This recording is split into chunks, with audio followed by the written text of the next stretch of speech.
Well, while Florida braces itself for the impact of Hurricane Irma, parts of the Caribbean have already felt the wrath of this superstorm, including the British Virgin Islands.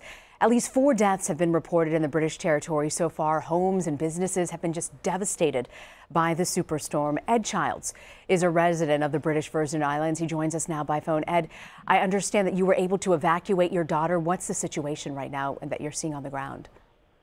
Yes, I did evacuate my daughter this morning, and I was very fortunate. I had the help of some friends in the UK who wanted to get their parents out, and we chartered a helicopter, and they left around about midday today. There are a lot of families who need to get out, particularly people with young children, and at the moment trying to get the planes in is quite tricky. The problem seems to be getting the authorization, which has to come through the local government to get the planes to come in. The British military are also getting their planes in and their materials in. They're flying some planes in today, I believe, along with some troops. And obviously the priority is to get the aid in and the troops in immediately.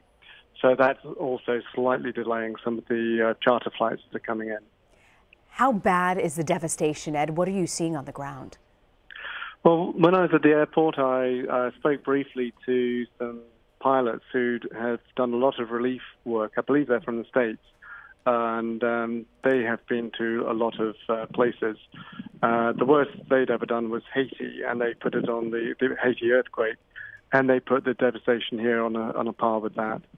That's incredible. Haiti was just disastrous. To hear them say that. You were talking about how you have to coordinate now with the airport authorities. Obviously, the airport is shut down. So are there long lines of people trying to get out? How are they making that coordination to get out? Because there are 2 hurricanes barreling into potentially in the next couple of days, possibly within the week. Yes. Basically, what's happening is the government is restricting access to the airport. There's a bridge to actually get to the airport, the island that it's on. So there are armed troops from the UK and police from here. So unless you have a confirmed flight, you can't actually get onto the island. And that at least controls how people don't just turn up there and it causes chaos. The Department for Disaster Management, that's based in the BVI, is the organization that is controlling who can fly in, which charter planes can fly in. So you have to clear your flight and your manifest with passengers with that department. And I'm not involved in the process, and I don't know how it's going. From the people at the airport who are trying to get out and obviously extremely anxious, they were concerned that planes were leaving with empty seats because people weren't allowed to just fill the seats. And I think people were thinking that was quite unfair. I don't know the facts myself. I haven't been involved in that side. I think from what I saw is that there are just a lot of people with young children who need to get out, and the sooner that they can get out, get charter planes, or we get relief flights coming in, the better. I do believe that the Hurricane Jose, which is skirting us to the north, has obviously been a hold-up in being able to get planes coming out. As I say, I think that hurricane seems to be passing us by. We don't know what winds we may get, if anything. But we're hoping that once that goes by, then maybe more planes can come in. For people who are stranded in the British Virgin Islands, you're there. What's your experience? What advice do you have for them? Well, I think for most people, it's just making sure, particularly if there are weather systems coming through, the most critical thing is getting shelter. That is a problem on the island because there's so few places that are undamaged.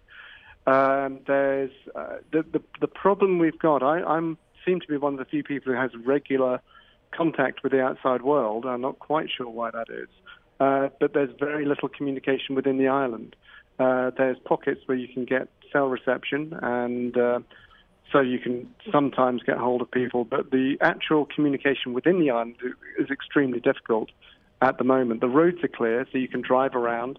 I'm based in Road Town, which is in the center of the island. I was able to easily get to the airport this morning. But obviously, you don't want to be driving too much because you've got fuel issues and you've got to think about, what are your resources over the next few weeks or however long it's going to take for replacement materials to arrive here. But I think that, generally speaking, for anybody who's in the situation, is get yourself shelter and food and water. And again, most people would have stockpiled before the hurricane. There are shops that are open now. We have one major place called Right Way, which has food, and I haven't been there myself yet, but I was just speaking to some people who said they'd been along this morning, and everything was intact, and it was all very controlled the way the food's been given out. I think there's quite a long queue, but at least from that side, it is controlled how they're giving out the food and water. Ed Childs, I want to thank you so much for your time, and we hope you and your family will be okay. Thank you for joining us, Ed. Thank you very much. Goodbye.